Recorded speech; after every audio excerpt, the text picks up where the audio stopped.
বন্ধুরা, আজ আমি মাশরুম বানাবো নিরামিষ।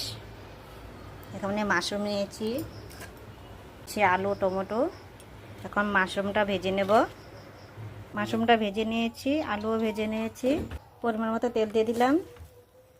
দিয়ে দেবো কালো জিরে ফোড়ন, দিয়ে দেবো টমেটো কুচি। টমেটোটা অল্প ভেজে নেব।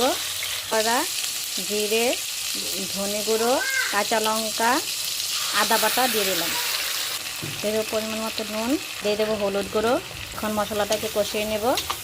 মশলাটা ভাজা হয়ে গেছে। এখন ভেজে রাখা মাশরুমটা দিয়ে দেবো, আলু দিয়ে দিলাম, ভেজে নেব।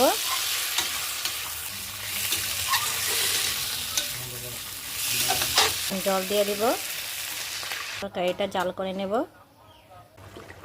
মাশরুমের তরকারি হয়ে গেছে। এখন এলাচি গুঁড়ো দিয়ে দিব, নামিয়ে নেব। মাশরুমের তরকারি হয়ে গেছে। দেখতে কেমন হয়েছে বলবে, লাইক করবে, শেয়ার করবে, কমেন্ট করবে, সাবস্ক্রাইব করবে।